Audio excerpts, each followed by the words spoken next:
Hey guys, welcome back to the second part of this complete case study for Parasite. Ideal if you're an A-level student studying it for film studies, but also if you really want to dig deep into a film and really see what it's like, the kind of thing we do in film studies, or you just really enjoy this modern masterpiece. So, you might have already seen part one, which is where we looked at the context, almost like the bit of background reading that I'd expect you to do before you actually go and watch it. I'm hoping now you've seen it or re-watched it, and you're ready to kind of take a bit of a deep dive into the film form. So in this video, we're going to look at how key parts of the cinematography, the editing, the mise-en-scène, the sound and the performance all combine, and how they're used by Bong Joon-ho across the board in order to make meaning. There will be spoilers in this part. I'm assuming you've seen it now, so I am going to talk about all parts of the film for how film form is used. Before we go on, let me quickly signpost you to my Patreon page where my amazing patrons like these guys help this channel going. And it's also a really, really great way to access me if you want to send a message or take part in the chat room. I'll put a link down below if you are able to support. So, enough intro, I want to get started straight away. What we've established so far is Parasite is a film about classism. To keep this section focused, I'm going to imagine we're looking for evidence for the following question.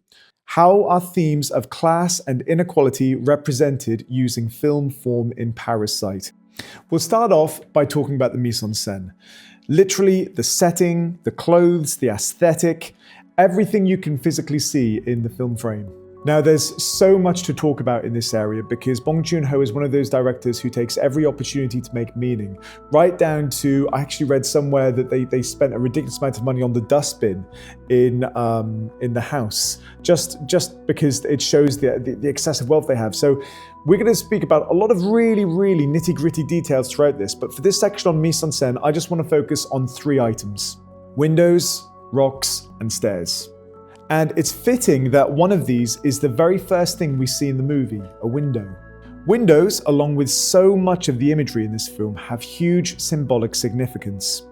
The tiny window through which the Kims look out on the alleyway immediately identifies their living space as a semi-basement, which is important as it isn't completely basement, it's just above ground, giving us a tiny little glimpse of the sky. There is the illusion of hope in their glimpse of the outside world, almost like the false promise of reward for hard work and study. Now, I know I'm starting to venture into cinematography now, but I think it's very interesting to note that the window in the semi-basement is always shot from the exact same angle mid-shot, representing the visual confinement and limited perspective of their position, almost like the unchanging view of a prison window. It's their connection to the outside world, even though it's an ugly view at the best of times. This makes the Parks house even more striking when we first see it, with its floor-to-ceiling windows that you could walk straight through into the garden. This is perhaps the most direct illustration of their comparative wealth. What's more, where the Kims look out on an alleyway, the Parks have a view of luscious green grass and sky, something we don't see in the Kim surroundings at all. This represents freedom and wealth, not to mention the obvious financial expense of such impressive panoramic windows. Of course, once we see the basement that Moon Gwang's husband has been living in, it becomes clear that there is another level of class beneath the Kims. And here, there are no windows. Everything is concrete. And it really does feel a bit more like a cell. So, here's our first use of mise-en-scène as a symbol of wealth. Windows connote freedom, power, money, and hope. The absence conveys isolation, hopelessness, poverty. Next, we need to talk about perhaps the most significant element of mise-en-scène, the stairs. If windows identify the social status of a character, then stairs communicate their attempts to move between them. Stairs are everywhere in this film, and if we consider hierarchy and status literally, we can see that those with more status are physically elevated above those with less. Notice how the stairs always seem to give us a sense of where we are in the social hierarchy. In the Kim's flat, all the stairs going upwards, identifying them as dirt spoons at the bottom of the ladder. Once the plan is hatched and the family, starting with Ki-woo, begin their invasion of the Parks house, notice the number of stairs that they climb on their way to higher social status. In fact, they need to ascend to the streets before heading up the road to the house, and even need to ascend a further staircase to the home itself. This reaches its pinnacle when the plan works and Ki-woo ascends the stairs of the Parks house to the bedrooms. He has infiltrated and successfully raised his position. Of course, this goes both ways, and the two notable declines are when the Kims find the basement family and the stairs spiral on seemingly endlessly down and down into the pits of the house, and we know we're at the absolute bottom of the social ladder. It's also significant after the Kims are nearly found out by the Parks, and they run home during the storm. This is a rather lengthy scene which illustrates just how far they've fallen in status, appearing to lower themselves to sewer level. It's very grim, grotesque, and a blatant snapshot of inequality. And although it's explicit here, the sign has been there all along, with the family's toilet being elevated above them. They literally appear to be beneath sewer level. Finally, one important element of mise-en-scène I'd like to talk about is the Scholar's Stone, which appears near the start of the film, but it's a feature throughout. You could say it's the instigator of all of the film's events. When Min first gives the Scholar's Stone to the Kim family, he tells them that it's meant to bring material wealth. This has a profound effect on Ki-woo, who almost has a point of view moment with it when he first sees it. It's the catalyst for Ki-woo to improve his family's situation, and although his mum would have preferred some more practical gifts, 할아버님께 꼭 감사의 말씀을 전해드리고. 먹고 사오지. it's interesting that the next time we see her, she is scrubbing the mystical stone. She may be pessimistic, but even she is willing to give it a shot. In many ways, I feel like the Scholar's Stone represents false promises. In capitalist societies, we're told that with enough hard work, we'll be rewarded. But as we've already discovered in part 1, this is easier said than done, especially in South Korea. It's a promise and a dream that really grabs hold of Ki-woo, as he clutches it even after his house is flooded, and ironically is nearly murdered with it towards the end of the film, perhaps suggesting that rapid social elevation will backfire. I think the clearest indication of the false promise of the rock is when he goes back to the house and it's been flooded, and somehow this heavy rock floats to the surface, almost like it's artificial. It shouldn't be able to do this. It's fake. There are literally hundreds of other examples of mise-en-scène that we could talk about, from the silver medal in the Kim's house to the use of the throwing hammer, but the key factors are the windows, the stairs, and the rock. Now, the next element of film form we're going to talk about is performance, and the key point I want to make to you is each member of the family offers a different perspective towards class and hierarchy. We'll go over each of them in detail, but this is how I'm going to label each of them. First, we have Ki-woo, who we've already discussed is the optimist. He believes in social mobility and that he can achieve great things for the family.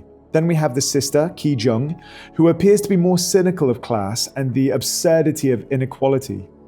To her, everything appears to be a bit of a joke and not worth taking too seriously. The father, Ki-taek, appears to represent the proud worker. His position is humble, but he takes great pride in his simple work and believes that he can serve his betters. And finally, we have the mother, Chung-suk, who appears to represent a more bitter attitude towards class. Life isn't fair, and she knows it. We'll also have to talk about the Parks, who represent the elite. They are at the top of the social ladder, and yet they too aspire to be something better. In their case, they aspire to be more like Americans. And they clearly look down on lower classes. So, let's start off with the character that you could probably argue is the nearest thing we've got to a main character, although there isn't one really. The whole family is the main character. Ki-woo is the optimist. He believes in the dream of capitalism and that hard work will get you to high places. We see this from the moment he sees the stone, but also how he acts towards their plan to infiltrate the Park's house. To be clear, what all the characters do in this film is illegal and immoral, but Ki-woo has a way of presenting it as a necessary means to an end. So, when he uses the fake identity certificate to get an interview, he doesn't see it as cheating. He'll earn it for real one day. 저는 이게 위조나 범죄라고 생각하지 않아요. 저 내년에 이 대학 꼭 갈 거거든요. Likewise, when Min first presents the idea to him that he could tutor the Park's daughter, he specifically uses the word pretend. 야, 믿어주니 고마운데 그럼 나보고 대학생인 척하라는 거야? It feels less villainous that way. It's not like cheating or causing a crime. It's simply part of how he'll get to be in Min's position. And that in itself is a key point. Ki-woo imitates Min throughout the film in order to try and become higher class. It's just what he wants. Just look at when we first meet Min and he arrives and shouts at the drunk outside the Kim's house. Ki-woo stands up in awe of him, above the rest of the family, and literally stands up to the challenge of becoming a better man. Later, when the drunk man comes back, Ki-woo believes that he is now confident enough to deal with the drunk just like Min did, but it doesn't exactly go to plan. Perhaps an early hint that despite their best efforts, there's no getting away from what the family really is. A family of dirt spoons. Another example of Ki-woo modeling himself on Min is how he repeats some of his earlier dialogue line for line. 야, 나 진지해. 내후년에 걔 대학 입학하면 정식으로 사귀자고 하려고. 대학교 들어가면 정식으로 사귀자고 하려고요. 진지해. He even openly contemplates what Min would do in their darkest hour. 이제 어떻게 할 거야? 계획이 뭐냐고. 근데 아까부터 드는 생각인데 민혁이라면 이 상황에서 어떻게 했을까? 민혁 오빠한테 절대 이런 일이 안 생기지! This illustrates to us that despite how badly Ki-woo wants to elevate his position, he doesn't really know how.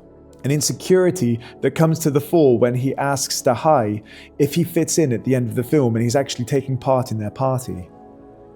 다혜야. 나 잘 어울려? 잘 어울리냐고 여기. And yet, he's an optimist and a dreamer. He wants to believe, and we see him fantasizing about how life might be when the family are getting drunk in the Park's house, and he freely discusses how their life might look. 그래서 마인드 기준아, 너 만약에 이 집이 우리 게 된다면, 여기서 우리가 산다 치면. And right up to the end, when the plan has fallen to pieces and the dad is living in exile, he still openly, optimistically dreams of how he may become rich one day and rescue them. It's an elusive, unrealistic dream that he believes in despite everything that happens. I actually think it's quite interesting that at first it almost seems like a flash forward and this really happened. But there's that final shot where we go back to Ki-woo and we realize like, no, this is all just a pipe dream. Let's move on to our next character. And if Ki-woo is the optimist, then his sister, Ki-jung, is the cynic. When her brother openly dreams of a better life on the couch, she is far more reserved in response. She doesn't believe for a second that their circumstances and their current position is anything more than a holiday. 일단 살게 해줘봐. 내가 살면 고민을 해볼게. The other key difference between Ki-jung and her brother is how easily she lies. She has no regard for rules or structure. It's all one of life's big jokes. And so, from the first time we properly meet her, she is forging official documents and smoking despite being asked to stop. We get a real sense for her cynicism here and her disregard for the rules. Now, what's particularly interesting about her performance is how her disregard for class actually works. See how easily she orders around her superiors, both in terms of class and age. 어머님은 나가주세요. 예? 저는 학부모와 절대같이 수업 안 합니다. 아이 그래도 오늘 첫날인데 보시다시피 해가지고 내려가 계세요. A bit like the Emperor's new clothes, once we see through the illusion, you realize it isn't really there. And I think she kind of knows this. Her character also sees the humor in everything. I think exemplified best in the scene where Ki-woo runs out to deal with the drunk man. Rather than intervening, she sees the ridiculousness of this situation and films it. 완전 물받아. All of this, the fight, the job, the inequality in society, it's all a big joke that no one else seems to notice. Now let's talk about the father, who offers perhaps one of the most interesting perspectives of class. Ki-taek is much older than his kids and knows exactly where he stands in society. He's at the bottom of the social ladder, and that's okay. There are those above him, his betters, and there are workers like him who can take pride in their simple jobs. This is apparent from the moment we meet him and the family undertake some box folding for a pizza company. Whereas the rest of the family see this as a means to an end, a quick buck, Ki-taek takes it very seriously. His expression is determined and resolute, despite the bad quality of his folding. 아까 정체다 보니까 박스 4개 한 개 꼴로 이런 상태야. 넷 중 하나는 불량인 거지. The same is true when he becomes Mr. Park's driver. He points out the synergy between their two positions. Great men run companies and families, and people like him help them on their way.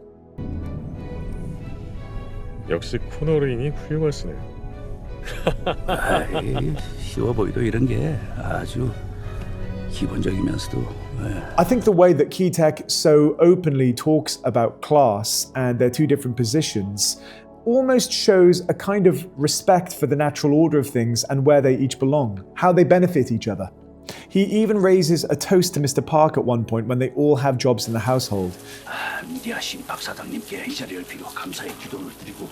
Now, what's interesting is the belief and the respect that he has for class and his betters is what ultimately I think causes his downfall.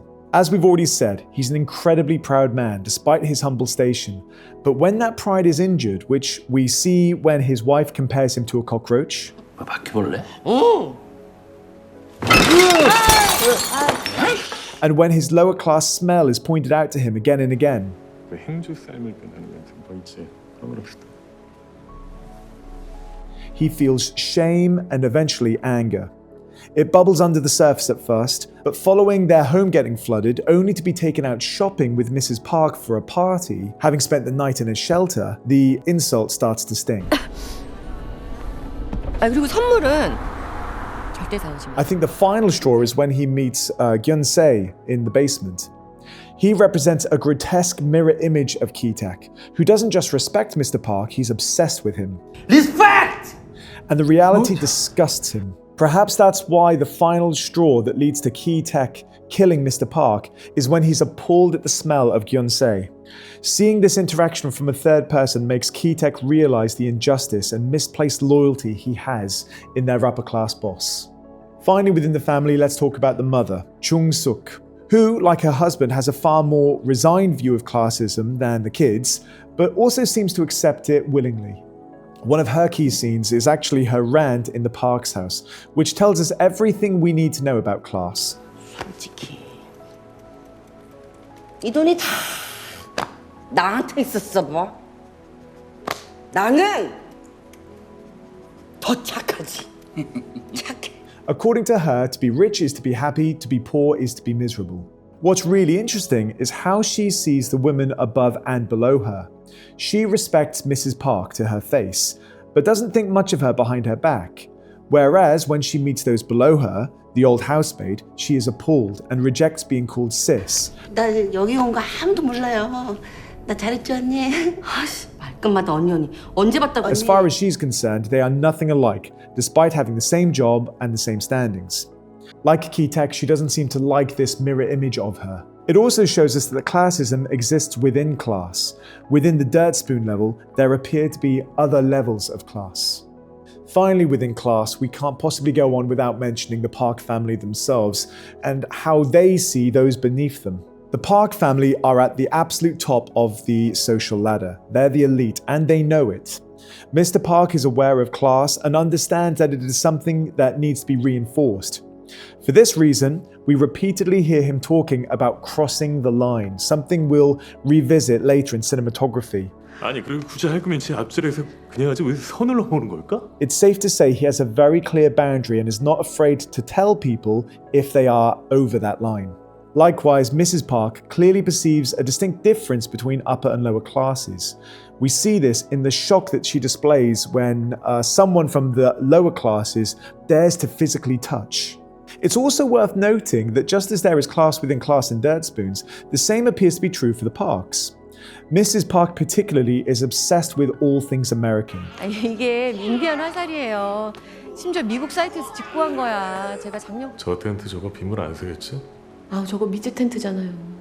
괜찮습니다. She perceives that an American kind of prestige makes something better and reinforces her sense of status. It's how Ki-woo manages to convince her to meet her sister, who allegedly studied in Illinois.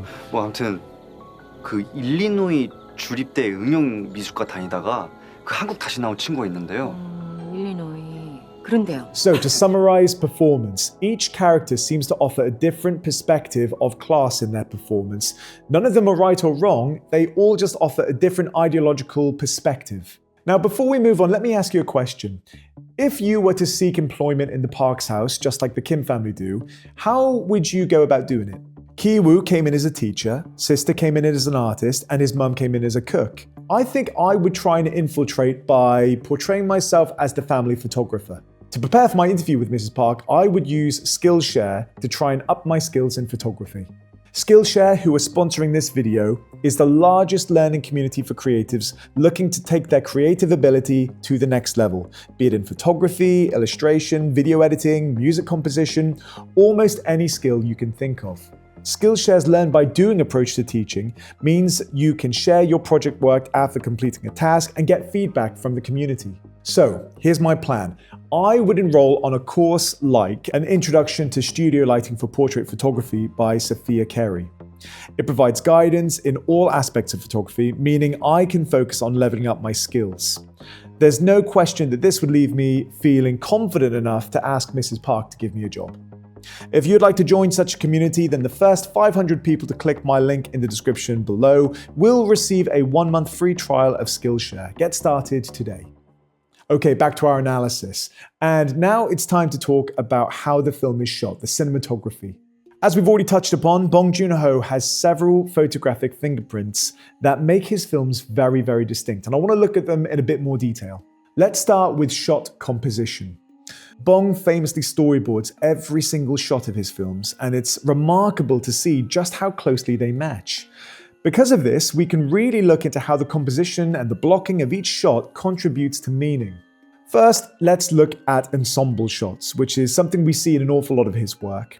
By that, I'm referring to the way he likes to have multiple characters, sometimes every character in the scene, within the shot, rather than cutting between them in singles or two shots. Why do this? Well, I think in many cases it allows for humorous responses to their interactions between each other. Almost like a stage production, it means we can see numerous elements of action happening beyond just the main subject. Here we get a sense of the Park son's wild nature as he runs through in the background. Here we have the whole party as things get crazy. It allows us to see the whole scene play out in their reactions. Another reason though that it's done in Parasite, these ensemble shots, I think is to group together the Kims. It makes them feel like a unit, a family, and it's interesting that very often they only barely fit into the frame. It feels cluttered and claustrophobic, which enhances the feeling of having no space in their small home. It also makes them feel quite close as a family. Compare this to the very generous blocking in the Park's house. There's room to spare, and the place feels like one of opulence and luxury by comparison. Again, exemplifying the difference between rich and poor, but this time in cinematography. Compare the closeness of the Kims at the start of the film to this final shot of them together. The journey they've been on and the loss of Ki-jung has created distance between them. Next up in cinematography, I want to talk a little bit about symmetry and dividing lines. Remember when we spoke about Mr. Park and his obsession with not crossing the line?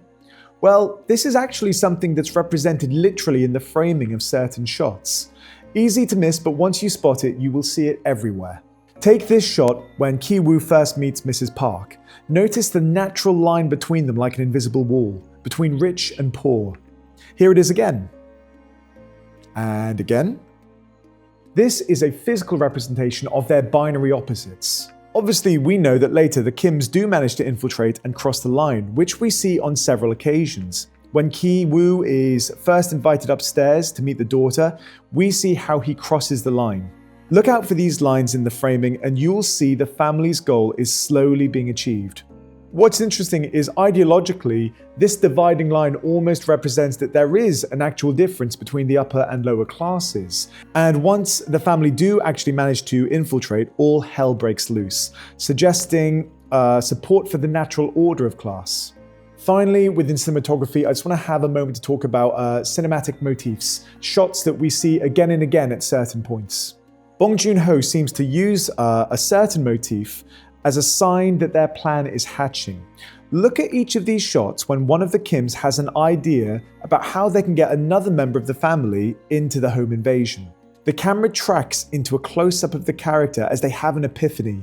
This, paired with the music, which we'll talk about a bit later, signals to the audience that they're hatching a plan. The web of lies is getting bigger, and another layer of deception is about to take place. What's interesting is it makes us feel a bit like we're in on the plan as the audience. And as a result, we're able to side with the Kims despite technically breaking the law. We're positioned to sympathize with them.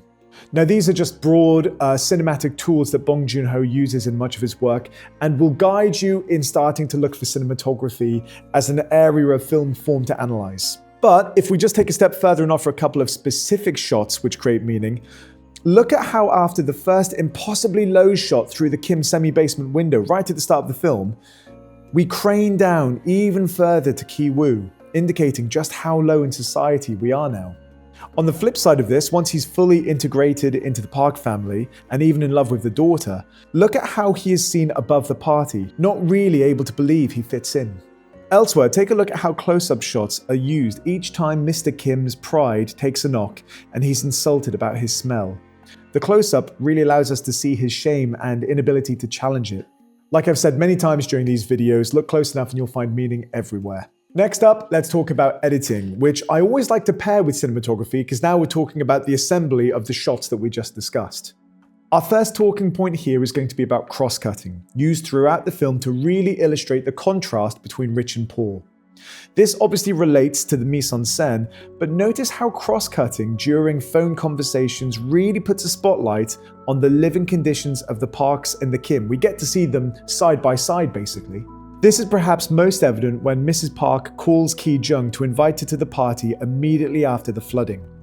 The cross-cutting between a dressing room filled with makeup and clothes couldn't be more opposite to the gymnasium filled with people who've lost their homes.